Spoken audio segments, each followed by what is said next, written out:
एक समय एक गांव में, एक नगर में एक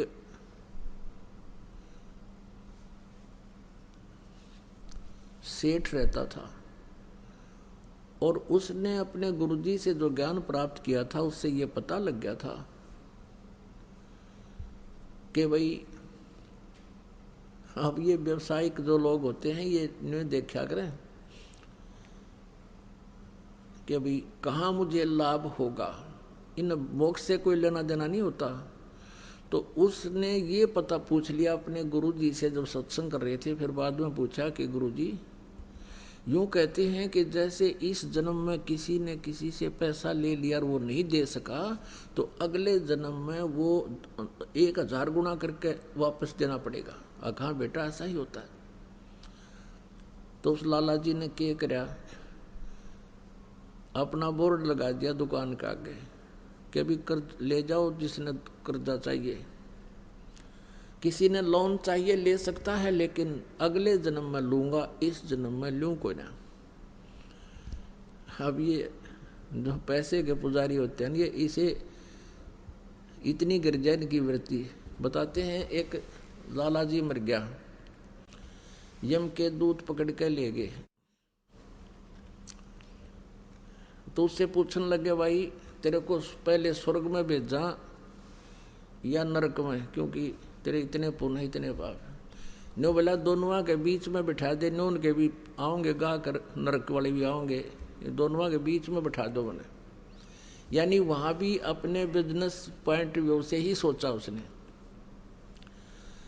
तो इसी दृष्टिकोण से उस लाला जी ने अपने गेट पर यह बोर्ड लगा रखा था कि अभी इस जन्म जो कोई लोन लेगा तो अगले जन्म में लूंगा उससे।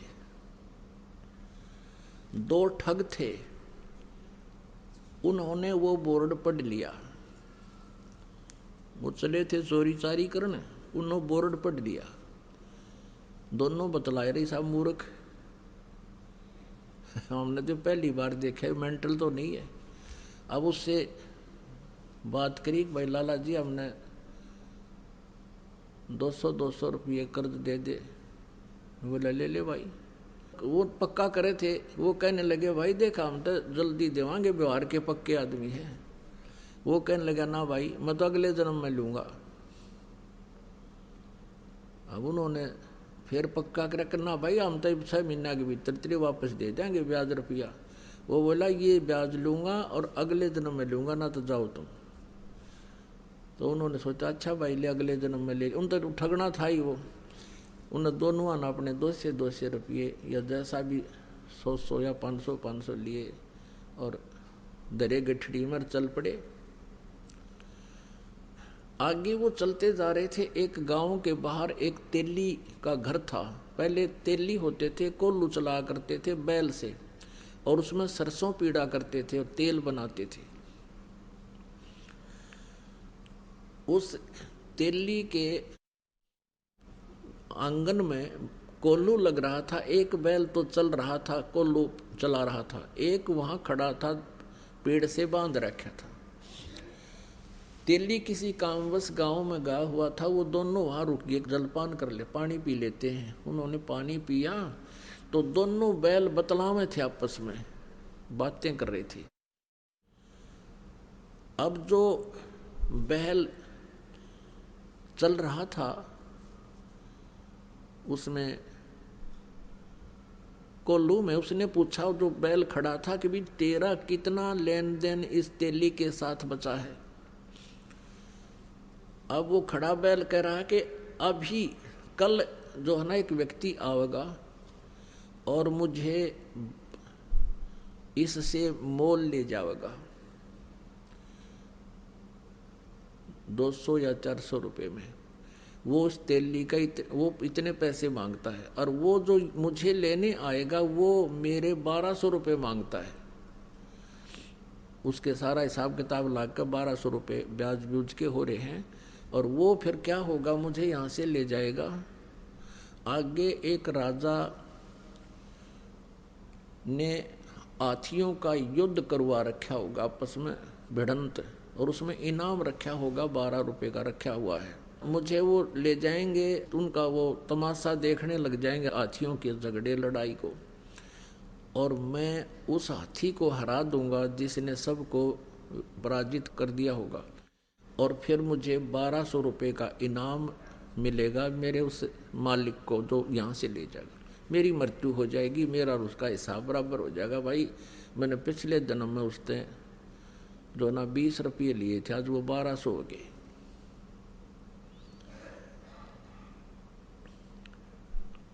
तो उसने फिर पूछा कि भाई जो कोल्लू को चला रहा था, उससे पूछा कि तेरा क्या हिसाब किताब है तेली का और तेरा? उसने कहा भी मेरा और इसका हिसाब पूरा होने वाला है, और मैं एक घंटे 2 घंटे में मर जाऊंगा। इतने में वो तेली आ गया और उनका कलेजा हिल गया। अकड़े तेरा गजब हो, ये बैल बोल रहे, और बैल बोल रहे हैं तो बस साची ये पाओगी, ये तो अनहोनी है, भगवान ने बुला रहा है इन्हें। तो उनने सोचा भी आज रुकना पड़ेगा यहाँ, और कल देखेंगे यू मरेगा किस टाइम यू बैल, और वो किस टाइम ग्राहक आएगा। तेली आ गया, उनसे पूछा भाई कौन हो, कहाँ से आई हो? उन्होंने बता दिया ऐसे हम जा रहे थे, रास्ते में पानी पीने लग गए। और वो तेली बोला भी कोई बात ना, अब देर हो गई है, शाम रुक जाओ, सुबह जाइए का। अच्छा भाई, वो तो रुकना ही चाह थे। 2 घंटे के बाद वो बैल जो चल रहा था उसकी मृत्यु होगी, जो कोल्लू चला रहा था। अब उन दोनों का दिल धड़क धड़क करने लगा, रहे या तो सच्ची हुई भाई। उधर से अगले दिन सुबह एक व्यक्ति आया और उस तेली से कहने लगा, भाई कोई बैल बता मुझे, या तेरे पास होता है बैल दे। अब तेली का ये डर हो गया कि भाई चलता चलता बैल मर गया, कोई बीमारी आ गई पशुओं में, और इसने बेच दे जल्दी तो दूसरे को भी और लाऊंगा कोई। उसने उसके 500 400 100 200 जिसे रुपये मांगे और उसने दे दिए। वो दोनों जने अपनी वहाँ पोटली कड़क के बांध गए, उस बैल लेकर गया था उसके साथ साथ चल पड़े। ये और देखेंगे वहाँ पर ये बताए थे इन्होंने कि बैल हाथी को हराएगा। वहाँ क्या हुआ कि वो जाके खड़े हो गए, दंगल लगा हुआ था, हाथी आपस में कुश्ती कर रहे थे, एक हाथी सबको पराजित करता हुआ चल रहा था, और लास्ट में वो अकेला खड़ा हो गया कि और लाओ वे जिसका कोई हाथी हो, गुड़ाओ इसके साथ, ये केसरी हो गया। वो जाकर खड़े होकर तमाशा देखने लग गया। बैल पकड़ रखा था रस्सा हाथ में, वो बैल हाथ से रस्सा छुटा के हाथी की तरफ भाग लिया। लंबे लंबे सींग थे पहने पहने। हाथी ने उसका सूंड मारा, वो सूंड लग गया, सींग फंस गया सूंड में, और हाथी मारा किल की चंगाड़ और बाज गया। हाथी का सूंड में दर्द बहुत होया करे।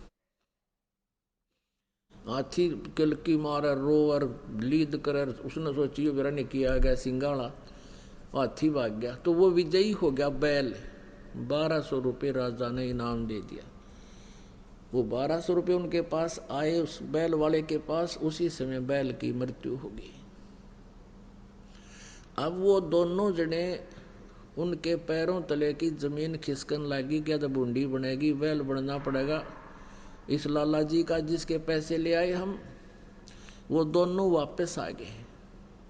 अगले दिन 9 के 9 दोनों ने पैसे रख दिए, सेठ जी अपने पैसे पकड़े, ये मारा पर नहीं उठा ही पे। लाला जी ने ठाकर बार गली में फेंक दिए, मारे मेरे लेखे कितने ले जाओ, हम ना मैं ना लूँ, अगले जन्म में लूंगा। और वो ठाठा उल्टे धरे, उसके हाथ जोड़े, लाला जी माफ कर दे, अगले जा, मैं ना लूँ कती भी। वो बाहर फेंक गए। उन्हें सोची बड़ा साका होया भाई। अब वो उठा कर उसने वैसे तो गिरे क्यों कर, क्योंकि देना पड़े, वो तो बहुत सुरक्षित रखने पड़े उनको, कदे को छीन भी ना ले जा, थारे बचाव रखे। तो उसने सोचा भाई साधु संतों के पास इसका कोई समाधान होता है। एक संत कहीं बैठा था, वहां पहुंच गए और कहने लगे, महाराज जी हम एक कसूते संकट में फंस गए, कोई समाधान बताओ। सारी कहानी बता दी। अब वो संत बोला, भाई एक काम करो, इसका कोई धर्म पुण्य में ला दो उस लाला जी के नाम पे। तुम यूं करो, एक धर्मशाला बनवा दो मेन रास्ते पे, और एक कुआं बनवा दो, और उस पर लिखवा दो लाला जी उस सेठ का नाम कि उसके नाम की धर्मशाला। और तुम यूं करियो, उसमें किसी को रुकने मत देना, और ना उस कुएं में तो पानी किसी को पीने देना। बोला जी फिर क्या होगा? फिर तुम मैं बताओगे क्या होगा, और जो मैं कहूँ इतना कर दो। अब वो ने सोचा भी महात्मा ने जो कहा है तो बात फिर ये जाना आगे क्या होगा। उन्होंने एक मेन रास्ते पर जो स्टेशन से उतरकर गांव को आता था, स्टेशन से उतर करके जो यात्री आते थे उस नगर के, स्टेशन 2-3 किलोमीटर की दूरी पर था नगर से, उसके बीच में बनवा दिया। उसके मतलब 2-2.5 किलोमीटर था तो 1.25 किलोमीटर दूरी पर बना दिया, और वो कुआं बना दिया, एक धर्मशाला बना दी, लिख दिया लाला जी का नाम जिस पर उन्होंने लोन लिया था, उधार ली थी। अब वहाँ यात्री आवे और पानी पीने या थोड़ी देर विश्राम करने के लिए धर्मशाला की तरफ जाऊं, वो दोनों लकड़े लठ लेकर, खबरदार तो यहाँ आगे होता है, चलो यहाँ से। तो वो कहने लगे भाई क्यों, तुमने धर्मशाला बनवा रखी, कुआं बनवा रखा, तो रुकने क्यों नहीं देते, जल क्यों नहीं पीने देते? हकीम लाला जी ने पूछ लो भाई, इसने मना कर रखा है कि यहाँ हम दोनों नौकर छोड़ रखे हैं, और कह रखा है ना इसमें किसी को रुकने देना, ना इसमें पानी पीने देना किसी को। इवाम आदमी ने बोले बड़ा मूर्ख आदमी, इतना पैसा ला दिया और फिर किसी को यहाँ टिकने भी नहीं देते आयो, ये कैसा लाला जी हुआ, सब गाड़ी देते जाओ। एक दिन उसका समधी आ गया, उसके लड़की ब्याह रखी थी, वो समधी भी आया, उसने देखा पढ़ा अको हो तो अपने ही रिश्तेदार का बनवाया हुआ है, और अच्छी मरोड़ सी में पहुंचा, चला उधर को, वो दोनों लकड़े लठ ले गए, खबरदार जो इधर आया है। वो कहने लगा अरे क्या बात भाई, मैं इसका रिश्तेदार हूँ। ने बोला बाहर चल, तू किससे का रिश्तेदार हो? इसने ये कह रखा इस सेठ ने कि इस धर्मशाला में कोई रुक नहीं जा, और इस कुएं से कोई पानी नहीं पी ले, हमारी ड्यूटी ला रखी। वो कहने लगा रहा ये बड़ा नालायक आदमी, मैं तो इसको बहुत अच्छा आदमी समझूं था रिश्तेदार को, ये तो जमा दुष्ट इंसान है, हैं? बता, प्याऊ बनवा रखी, कुआं बनवा रखा, धर्मशाला बनवा रखी, तो किसी को रुकने नहीं दे रहा।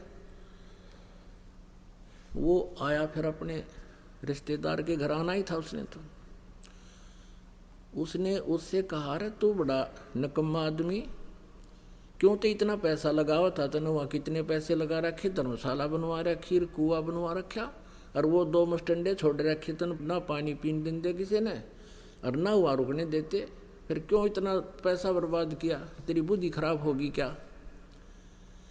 अब वो ने सोचा भाई कौन सा, कहाँ धर्मशाला है, कौन सा कुआं है। वो काफी देर सोचता रहा, क्या बात है, क्या कह रहे हो आप? कह के मैं झूठ रहा हूँ, तेरा नाम लिख रखा और तेरे नाम से धर्मशाला बनवा रखी, कुछ लाला जी ने धर्मशाला बनवा रखी है, उसी ने ये कुआं बनवा रखा है, और वहाँ 2 खड़े हैं, वो लठली है, इन्हों किससे नियाण दे, लाला जी ने कह रखी है। उसने सोची देखूं तो कहाँ, वो उस दोनों जने आए, देखे तो वह खड़े सामने लठले, वो जान गया कि ये तो भाई मेरी बेइज्जती करवा दी न। तो कहने लगे भाई तुम क्यों कर पीछा छोड़ो मेरा। वो सेठ बोला, ने बोला मारी वो कलम तार दे और कह दे मेरे आए हो लिए। भाई ये 2 जोड़े हाथ, मैंने तुम्हारे अपने लोन खत्म कर दिया और मान लिया भाई तेरा, तुम्हारे सारे पैसे आ गए, मेरी बेइज्जती ना करो तुम। तो वो अपना गए और फिर मजदूरी करके अपना गुजारा किया, साधु संतों से उपदेश लिया, भक्ति की, कल्याण करवाया। तो पुण्यात्माओं ये सत्कर मान लेना, भले ही आपको एक दंत कथा लगे, लेकिन ये आपके हृदय में उतर जानी चाहिए। आज क्या हालत है जीव की। तो इस प्रकार जब अध्यात्म ज्ञान हो जाएगा आपको, आप ये गलती नहीं कर सकते हैं। ये दास देख रहा है, पहले शराब पिया करते थे, ताश खेला करते थे, दुनिया ने लूटा करते थे, 2 के 20 बनाया करते थे, चाहे कोई दूध बेचता था या कोई दुकानदार था, और दूनी बिरान मट्टी हो रही थी उनकी। और आज वो प्राणी किसी का 10 रुपये आ जाते हैं ना, घर दे काम वापस। एक बहन बता रही थी कि मैंने एक लाला जी से कपड़ा लिया, उसने रेट बताया, कम बत्ती करके जो हमारा फाइनल रेट हुआ वो 200 रुपये का हुआ, और मैंने उसको 1000 का नोट दे दिया, उसने मेरे को 1250 रुपये वापस दे दिए, क्यों करके उसका धोखा लगा। तो मैंने उस टाइम तो ध्यान रहा नहीं, और घर आके देखा कि मैं तो इतना का सामान लाई हूँ और इतना पैसा मेरे पास, ये फालतू आ गया सेठ का। अगले दिन गई और उसके वापस पैसे दिए उसने, जितने भी वो फालतू थे, वो उसके मुंह का नहीं देखा है। ए बेटी तू तो देवी उतर रही है, यहाँ तो ठा ले जा, वापस देने की बात दूर से, जब दाव लग जाता कि मैं और भी ठा ले जा लोग, और तू वापस देना आ गई, मेरा तो याद भी ना थे। तो पुण्यात्माओं, इस प्रकार फिर आप के पास किसी का एक नया पैसा भी हजम नहीं हो सकता, आत्मा नहीं मानना आपकी, क्योंकि इसको पता है फिर के दुरुक्ति होगी और कैसे पूरे करने पड़ेंगे। गधा बन के कुम्हार के घर पे ये प्राणी उसके पूरे करेगा, और फिर कितना कष्ट उसके ऊपर से गुजरेगा वही जाने। तो पुण्यात्माओं, परमात्मा कहते हैं अपनी महिमा बताने के लिए कि तुमने उस दरगाह का मैल नहीं देखा और धर्मराज के तिल तिल का लेखा। तो प्रसंग चल रहा है कि जब हम परमात्मा के आध्यात्मिक ज्ञान से परिचित हो जाएंगे, फिर हमारी एक विशेष व्यवस्था बनेगी, आत्मा के अंदर एक विशेष उभार आवेगा। अब देखता ये दास, आज भी कम से कम 4 भक्त आए थे, नो बोले जी रास्ते में 100 रुपये पड़े पाए, अब वहां देवा किसने, यहाँ दान कर दिया, घर पर नहीं प्रयोग हो सके। और पहले के सतिथि थी, नो देख के ठा करते, को देखते ना ले और गोज मगा लेते।